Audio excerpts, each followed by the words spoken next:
impact of change of AI on change management. So I'm going to hand over to Jill because, as usual, she cuts through all the nonsense and comes out with some fantastic explanations. So we thought we'd start with what is AI. So over to you, Jill. Excellent. And I'll have to get you to move the slide. Oh, you've done the first bit. Excellent. So I thought let's start off with, before we get talking about AI, because I hate joining webinars where the presenters assume I know a lot and then I'm like going through what are they talking about. So I thought I'd just break it down. So there's a little bit about machine learning, pattern recognition and natural language processing. Those words keep coming up. So I thought I'd just use this opportunity to say what they are. So machine learning basically helps us identify what's likely to happen during change. So, you know, it can analyze maybe past project data, emails, metrics, and predict what's going to happen and what parts of your business are most likely to be at risk of resisting a new system rollout, for example. Think of it a bit like a teaching system to spot early warning signs or ideal engagement moments. And then you've got like the pattern recognition, which is the basically the eyes of AI. And so it's about looking at reoccurring trends, behaviors, spotting anomalies or in large sets of data, which as a person, I'm not very good at doing that because I read something and I see it through a lens of things I'm looking for. So it really helps me in that way and helps me scan lots of data very quickly. And then I thought about the last bit being sort of the natural language processing. So, you know, it's where machines understand and generate human language, reading and interpreting and responding in a meaningful way. And so it could help you summarize lots of text comments from employee feedback and putting them in a way that really helps people in your organization understand what are the concerns, what's coming out of those concerns. So that's me just putting very, very quickly what is AI. And then it's evolving, as Mel said earlier, about it keeps evolving. So, you know, we've got the traditional AI. And when I started thinking about this was at the conference I was thinking about this, but traditional AI just helps you analyze things. And I was thinking it a bit like my car. When I'm driving my car, it kind of gives me information about what's going on, what the speed limits are and what speed I'm going. It's giving me lots of information in a summarized way. And I think that's what traditional AI is. But now we're into more generative AI. And so when I drive my husband's car, he's got this thing where the car will keep you in the lines of the road. So it's making the decision, it's putting the car there. You can't lose the steering wheel. If the lines disappear, the car gets very confused. But as long as there's white lines inside the road, the car's doing that. So it's this sort of generative AI. It's generating information for you. It's saying, actually, that's where I'm going to put the car for you. So that's how I think about generative AI. But when I think about agentic AI, that's more automation, that's more acting and adapting. And the future of cars is definitely going to be along those lines because, you know, Tesla are coming up with their automated driving car. So you're just going to sit there and look at it and hope that it does everything right and you can override it if it's doing something wrong, but it will drive the car itself. So that's, for me, is the difference. And I could go on, Mel, but I know we haven't got loads of time. You know, what happens when the lady puts a duck sign up and says ducks crossing, and she puts her own little 10-mile-an-hour sign for the sign up and the car reads it? What does it do? And that's why you need to be there watching AI. So, okay, do you want to move on? So with those basics in mind, we thought we would try and talk about our learning from the most recent AI conference. And I'm sure, like all of you, I am going to webinars, I'm reading information about AI. I don't feel I can keep up at all, but I know that I have to have an opinion. I have to have an understanding, because when it comes to scoping any of our changes now, I need to be cognizant of what that is. So we thought the first thing we would talk about is perhaps an acceleration of the moments of insight that we can have. Jill wants to talk about processing more sources of information, and then I'll talk about sentiment assessment. So I was thinking about this, Mel, and I can put it in a change context, but I thought I'd put it in a slightly different context. And so I went to my camera club the other night, and somebody suggested that we took notes because people were using a tool called Photoshop. I'm sure you might have heard of it. And they were using it in a particular way. And it was dark and I couldn't have taken notes. So what I did, I recorded the voice recording of what they said. And at the same time, when I got back home, I took that voice recording, I created a transcript, which my phone can automatically do. And I put it into ChatGPT and I said, these people gave this talk, and it was all demonstrations. It was all showing things on the screen. So I didn't know whether it would work. And I said, by the way, they were using Adobe Photoshop. And it went away and it gave me all the commands they used and explained it all. And I got a really great set of notes. And it's taking two sources. It's going away looking at how Photoshop works, and it's listening to what they say, and it's putting the two sources together. Now think about that in a change context where you've got lots of sources of data, and you could say, I've got this source and this source and this source. What are people feeling about this change?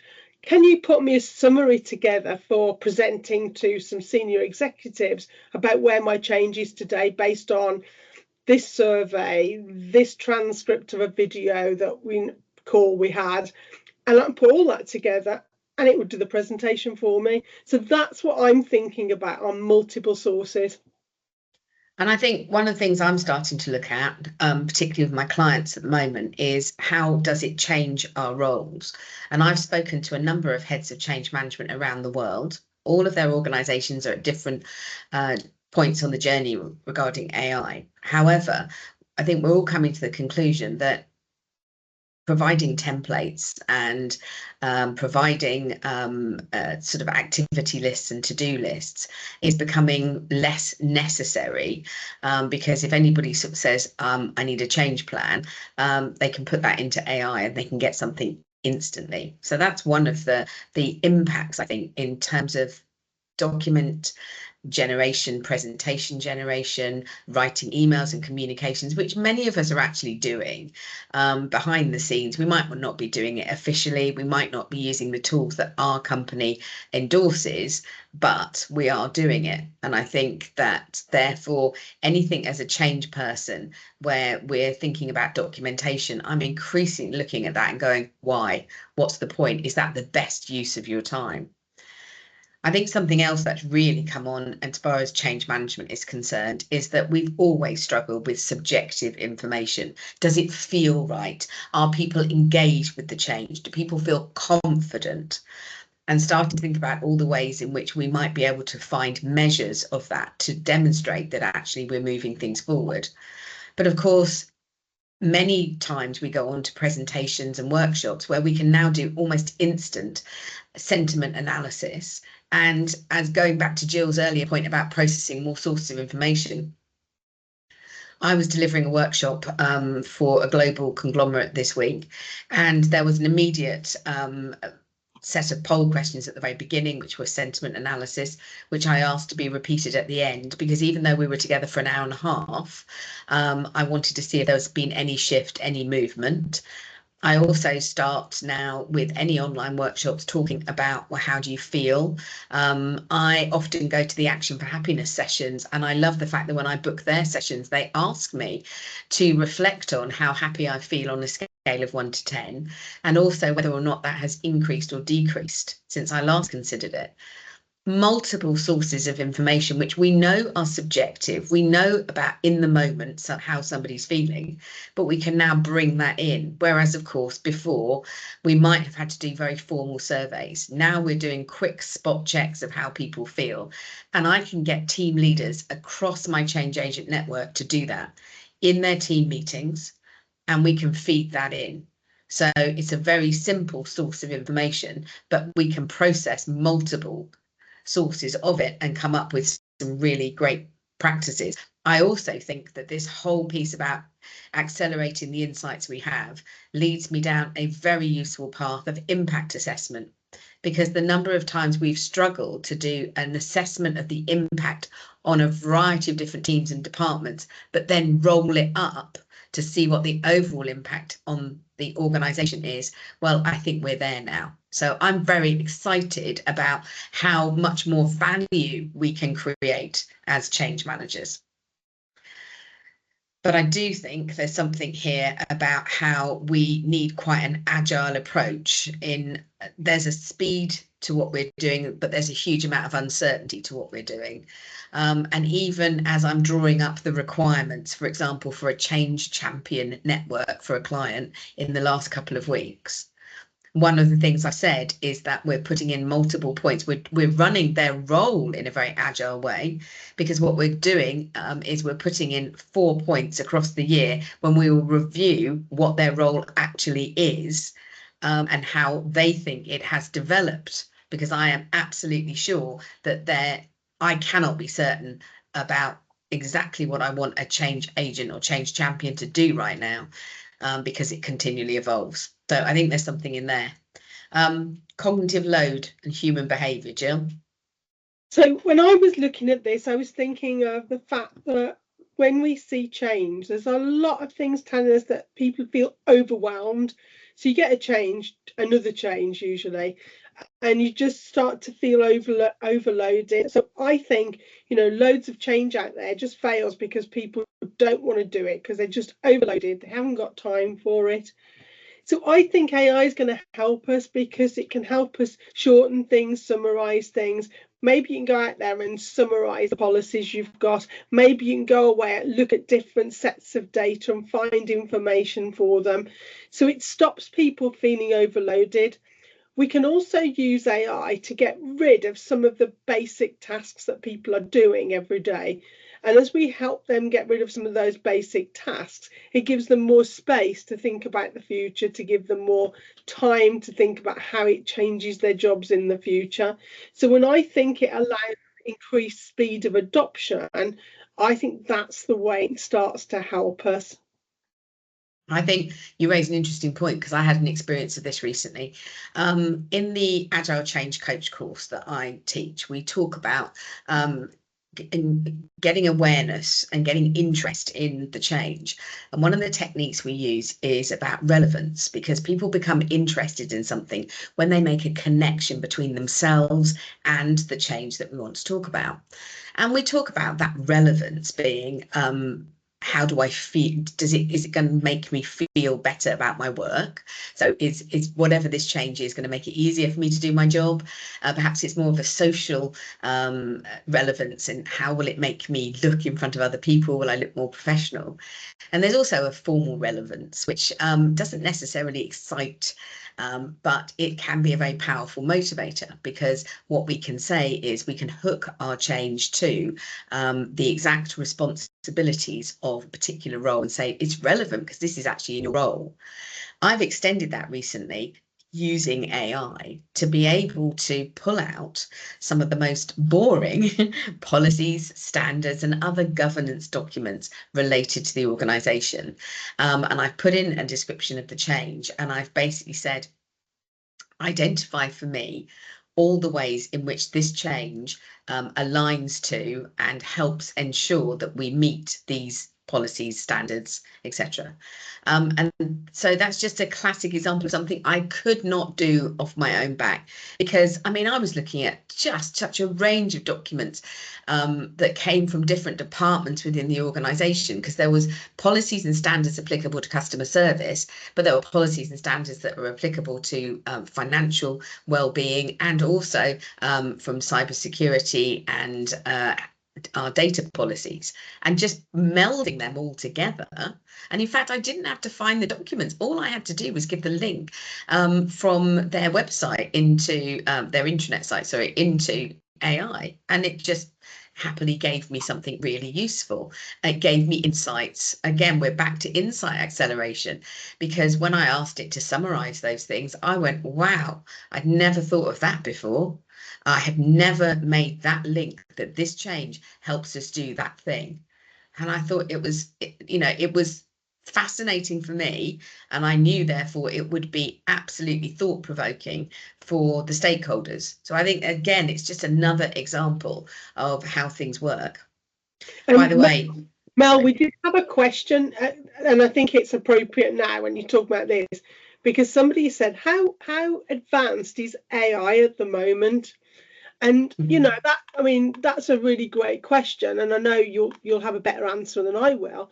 But at the conference, somebody said that in the next 5 years, AI will have done what the internet did in 30 years. And so, how advanced are we now? I'm not sure I could put a pointer of where we are, but there's a hell of a lot under the iceberg going on at the moment, and it's developing as we talk. So there's a new McKinsey report out, which I will share in the change capability community. So, many of you are members of the change capability community. If you're not, just ping me a message in LinkedIn and I'll hook you up. But I'll put in the McKinsey report that gives some interesting data on this. But a couple of data points, one from McKinsey and one from Gartner, that seem to back each other up as well, would be that there is a general view. McKinsey said 70% of respondents on their most recent global survey believed that around a third of their work will change in the next couple of years. And and Gartner came out with something very similar only recently about the amount. They came out with a data point around 25% of decisions in the next 2 years being made by AI at work. So I think there's something there around the proportion of work. How sophisticated and capable is AI? Well, I had, again, I wrote this up as an article on LinkedIn. I've shared it in the change capability community, but I had an experience this morning where I asked AI to ChatGPT and Claude.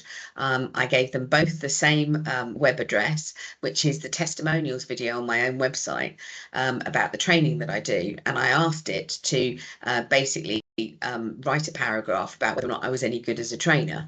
I was just experimenting for 2 reasons. I wanted to see if it could process video information. ChatGPT happily could, and it was brilliant. It came up with loads of stuff. Claude said, no, I can't. But it then said, but I have found other reference sites for Melanie Franklin about her training, and here's what I've compiled. So it didn't give up, but it couldn't process that information. But I was also testing it because when I was on an AI course recently, I was told that Claude was a much, much better quality writer than ChatGPT. And I wanted to do another experiment because I have found that to be basically true, but I just wanted to test it out. And again, have a look at you can make your own decisions. Have a look at that article that I've written and you'll see that. So I think that also covers the significant fear of AI impacting the value of humans at work. I'm doing an awful lot of work at the moment with senior leadership teams, asking them to think through the end goal of the change they're trying to make, where I have put in a thought-provoking question, which is, how does this change the balance of work between humans and AI assistants?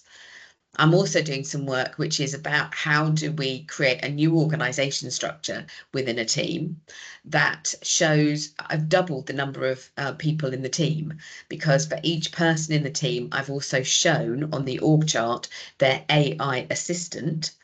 And we're using that as a way to look at their role description, look at their day-to-day tasks, and start to divide their work between transactional work that the AI assistant will do, and the relationship building and the insights and different perspectives piece that the human will do.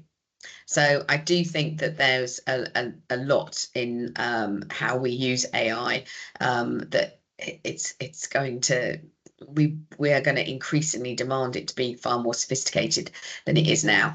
We're moving into a world of image processing, for example, that at the moment it's been quite stumbly and they're not great, but actually graphic designers, I imagine, should be quaking in their shoes, because frankly we're moving to a point where you're just not going to need somebody. So that would be one of my takes.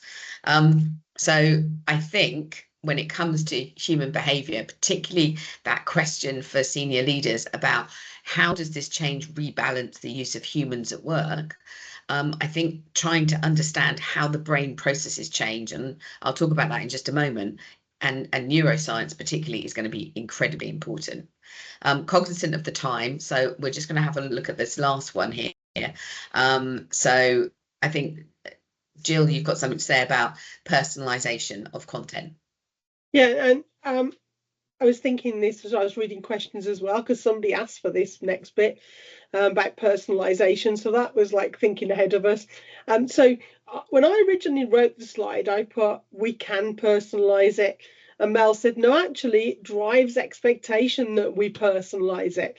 And because you now know all the different groups in your organization, so you can say that group are interested in this, that group are interested in this, you can process everything through that lens, and you can say, given these different groups, I want to message out this thing, but I want to message it with all these different groups in mind.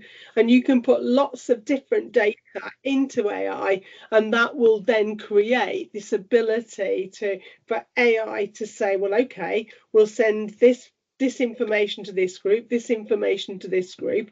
And you can start thinking about different ways you can produce information to make people feel like you're targeting just them, and stop any kind of generic sort of emails going out or generic ways of doing things. So I think we can do a lot, and then Mel change it to it raises the expectation, and that's because Mel very often looks things through a lens of, well, I'm a CEO of this business, let's do this, let's get it this way, we can do this now.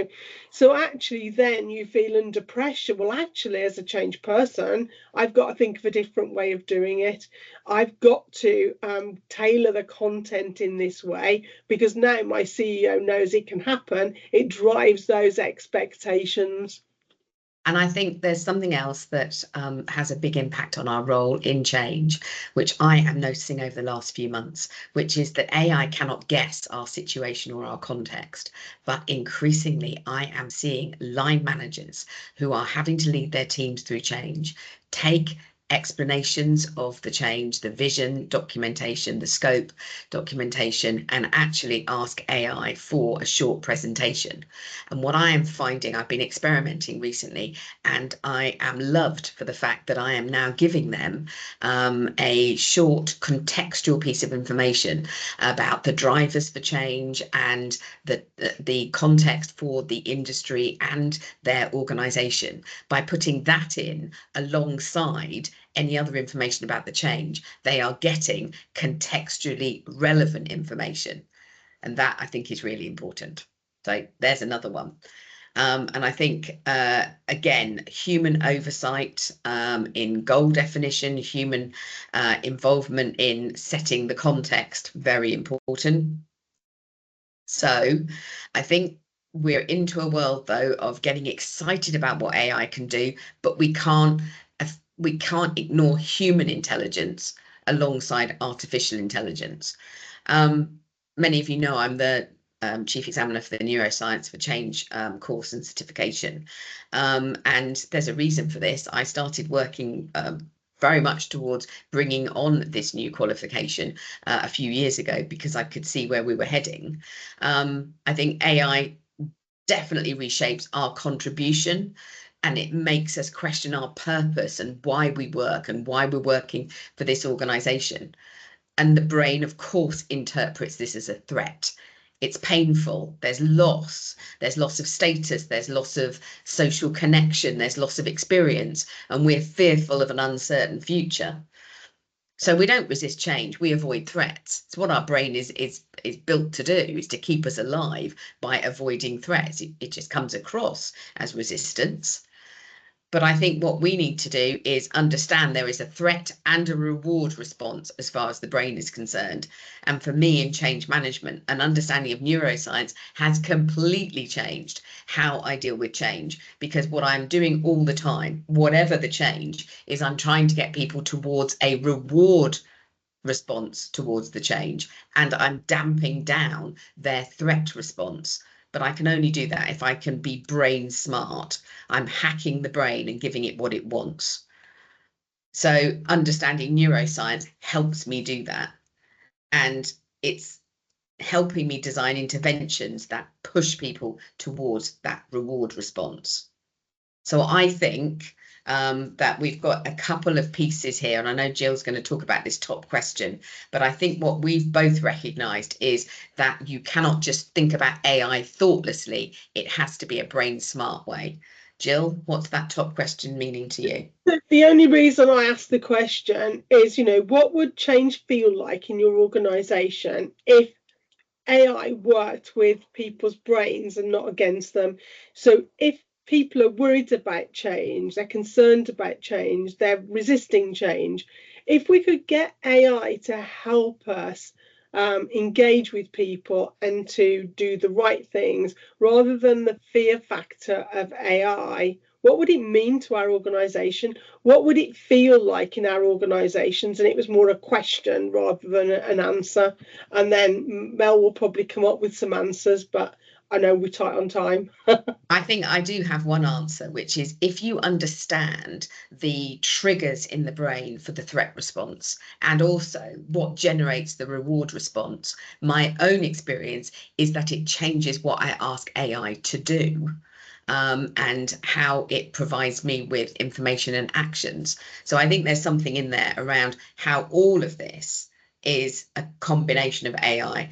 And so artificial intelligence and human intelligence, that's what neuroscience is. And so that's why we, in 30 minutes, we have to come up with a recommendation, how you can keep up to date. And I think that one of the things that I just wouldn't leave off the table now is get brain smart. Understand the human brain, because the artificial brain is going to be working alongside it very, very soon, if not already. I go back to that org structure that I'm creating. The two work together, and let people know that you know how brains work.